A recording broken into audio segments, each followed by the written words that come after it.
because we've been absolutely mowed out this Christmas. Really? With, well, we've just moved premises from April, and the feedback that we've got is just tremendous, you know. It's more than what I was ready for. So, yeah, the answer to your question is it's all coming back. It certainly is. So this isn't something then that you see as a traditional craft that is looking back. Is this something that's going to have a place into the future? Oh, yes, of course, because this has all been done before. Our grandparents done it, our great-grandparents done it, and it speaks for itself. People just come and they say, wow, you know, I used to have one of those when I was a child, or I remember seeing one certain place, you know. Now, I'm not wishing to put you on the spot here, Trevor, but yeah, I think you've rather hit the nail on the head there, because there will be people of some generations who will come past, look in here, and you've got to come in. You've got to look at some of these toys and have a little play with them. But what about kids of today, the ones for whom they're going to be bought? Are they still interested in wooden toys? Again, like I say, with your modern things, computers and whatnot, now kids, they isolate themselves, they cut themselves off, and the more messages are coming through that the parents want the children back to the old traditional stuff, you know, and get involved, do something. And yes, of course, kids, you know, they stare through the window here and whatnot. It's beautiful to see them, and it's just simply marvellous to see it coming back again. Traditional craft, of course, and looking in here, it does. In some ways, it is like stepping back in time. The building itself, actually, you've been here since April. This is a very, very old part of Accrington. Actually, this is the oldest part of Accrington. I don't know so much about it, but it's from the 16th century, in under or close to my building. There's a tunnel. Right. I'm not going to go through, am I? There's a tunnel, and it's not widely used now, but apparently it goes right across to Whalley Abbey from the 16th century. Again, this has only been locals that's coming around telling me all these tales, you know. And I was really amazed when I went round the back and discovered this tunnel. It was fantastic, you know. So, again, it suits my particular thing. All the old things go together, you know, and that's that. Well, we're going to be here for a while this afternoon with Jackson's Lancashire. Oh, hey, customers coming in. That can't be bad news. I'll leave you to serve. Can't be bad enough. I'll leave you to get on with those. But we're going to be here until 4 o'clock with the show this afternoon, because we're going to have a bit of a more detailed chat to Trevor. Find out how you got into this, how you got started. I'm going to be extremely nosy. And look at some of these toys around the place. I'll give you a brief idea before I leave you for a break. We've got various little tiny kiddies' chairs. We've got dolls' houses. We've got rocking horses. Desks and chairs, magnificent painted pieces over there, all sorts. Just briefly, what's your best-selling thing in here? Well, really, it's rocking horses and the old traditional desk and stool. But we specialise in one-off items. For instance, this car here. Well, we're going to be talking about that in a brief break, because that is fantastic. It stood down by my feet now. So we'll have a brief break and we'll be back here in Accrington.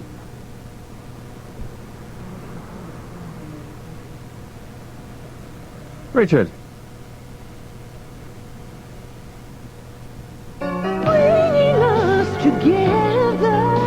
And keeping you in touch right across the county. Radio Lancashire.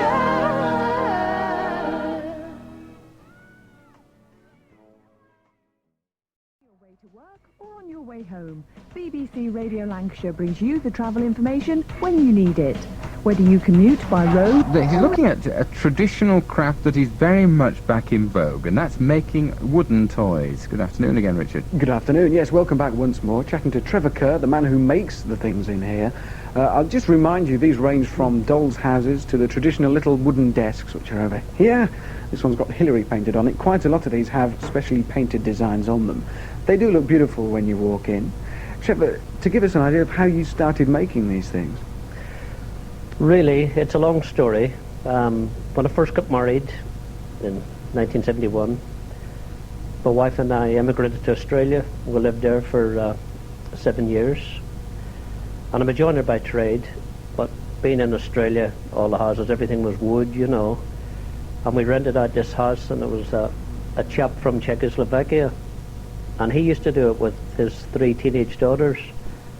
And from that very minute, I just became hooked on this wooden toy lock, because it was new to me. But my love for wood always has been there. But I went to college in Melbourne and picked it up from there, and it's been with me, the love for wood, wooden toys. Been there ever since. I was going to say you weren't from round here, judging by your accent, but I didn't guess you'd take us to Australia. Oh, well, I'm from County Down and Downpatrick, Northern Ireland. But like I say, we emigrated to Australia, and now I'm in Accrington here, and this is my home now. My children, 2 of them's born and bred here. So for how many years have you been making your living from this craft? Well, I would say I'm just entering my 6th year now, and from moving premises, it's really, like I've mentioned earlier, it's really taken off.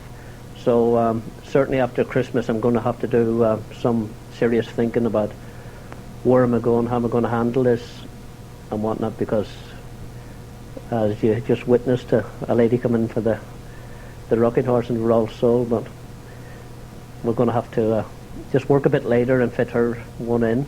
So you've really got just about as much work as you can cope with. It's marvellous to chat to somebody with a company, a business at this time, that's doing so well. Why, though?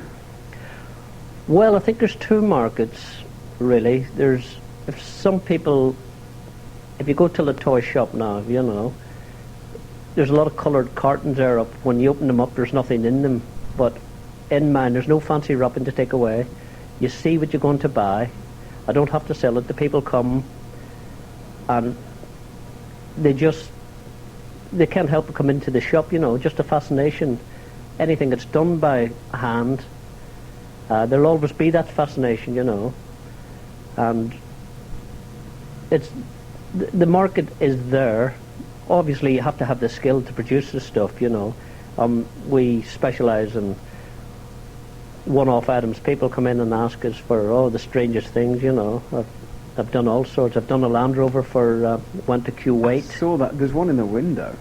Well, actually, that's another one. I've done a Volvo truck for a company. Actually, he doesn't know he's getting it. It's his wife's buying it for a Christmas present.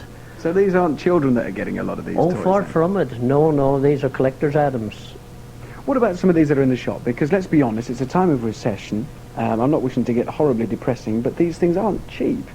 It's a bit of a luxury good, really, because I suppose inevitably that you'll say that the hours that go into it and the craft and the skill and the expertise, and yet they're still selling. That's right, but anyone that knows me, they'll usually come in about a good 6 months before Christmas, and they'll pay off. I've got a club, because I realise things are difficult out there. I know what life's all about. I've got 4 sons of my own. So between us, if the person wants something different, as a mother and daughter come in here, and the daughter said, we'll have a look somewhere else. The mum says, well, where else are you going to get this stuff? So really, it's a difficult question, really. I don't have to do so much selling, because the people just come and they buy. They want that item, and then we can put the personal touches to it, and I think that adds a lot to it, if they have it personalised, their name on it, or whichever painting they want on, hand-painted furniture, whichever, and I think that sells a lot. So really, though, at the moment, Trevor Kerr, you're a man who can sit back with a bit of a smug grin on his face, really. Yeah, well, I'm not giving away too many secrets. Well, we're going to stick around for a while yet, until 4 o'clock, because I want to find out how some of these bits and pieces are made. The workshop is just round the back. You do make some of these here, don't you? Everything's made here. Absolutely. Well, we can go and have a chat about that, find out some of the processes involved, a bit later on in Jackson's Lancashire. I just wondered if I could have a word with Trevor before we move on, because I've just got a sort of a personal idea of my own that I'd like to sort of share with him, if that's possible. He's got to put the headphones on, Trevor. Can you hear me? That now? Yes, we'll do that now. Yeah. I'll have a brief word with Trevor. as Richard transfers his headset over to Trevor so he can hear me. Good afternoon to you, Trevor. Good afternoon. Thanks very much for joining us on the programme. Listening to what you're saying there to Richard and how you got involved, because I was thinking back to a good few winters ago, and I've never tried this professionally as you have, but I spent many happy but very cold nights in my shed in the garden creating for one of my children just a desk and a stool to go with it. And I can share with you your enthusiasm. There's a certain satisfaction, isn't there, in knowing that you actually are creating something rather than just building up a kit. You're actually creating it from start to finish. Well, it's the most rewarding thing is to get a plank of wood, a raw plank of wood, and go through all the procedures. And okay, as you said, when it's a cold night, I've certainly spent the same, but it's this love for it. You must have a feeling for it to go into your work and whatnot, and yes, the point is I love what I do. Yes. On a Sunday night, before I started up my own, I used to dread going to work on a Monday morning, but now I can't wait. Is it difficult for you to put your tools down when it gets round to the end of a day's work? It's very difficult indeed. Very often my wife's phoning up and saying if you don't get home you can cook your own dinner. When you finish off the items, I mean, one of the pleasures for me was all the sanding down of the wood and getting it all to have a beautiful finish to it, and then the varnishing side of it. Do you use the traditional varnishes or do you use the polyurethane types of varnishes? I use I do a lot of waxing, and I use a lot of polyurethane varnish. It depends on what the people want. Sometimes they'd like a light stain on it, and some of the stuff, if they really want it French polished, I have to get another old chap that I know, and he's very good at that. Because it can take hours to do the French polish. Oh, it literally does take hours, and that's another trade on its own. Absolutely. Every man to his own trade, as I say. Well, I'm looking forward to hearing Richard talking to you in a few moments' time about how you do the job from start to finish. I can just say, all I can say is I can totally sympathise with your enthusiasm for it, and I think it is wood. It's working with wood specifically. It's a certain liveness in wood, isn't there, that you can craft it in a way that I can't think of any other material you could. Well, wood is a living thing. It breathes, If the temperature is cold, it can just go in, and if it's very warm, it can open up, it can crack. It's a living thing, and you can feel it. You can touch wood, and I often look at the grain and stroke it, I often have to look over my shoulder in case somebody's watching it. Okay. And wood is, unlike metal, I find some people don't get me wrong, love metal, but wood, I can look at it and get a glow from it. I can get this feeling, I can see the grain, I can imagine things. And like I said, I'm from County Down, I've been brought up in the country, and I've always had this this closeness with wood, Yes. From hedge rows along. We used to get things when we were children and carve, because... You were a little whittler, were you? You could say that.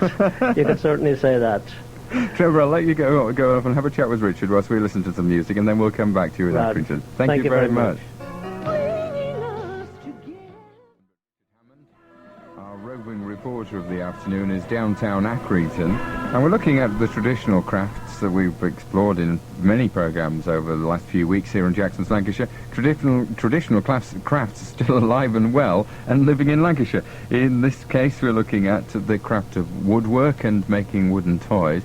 Richard, we're in the workshop now, I guess. We are indeed. It's above the rest of the shop at the top of the building, and you actually get an idea when you come up here just how old this place is, of course. It's not a very new building, is it, Trevor? No, like I mentioned earlier, it's from the 16th century, and that's what appeals to me about this place.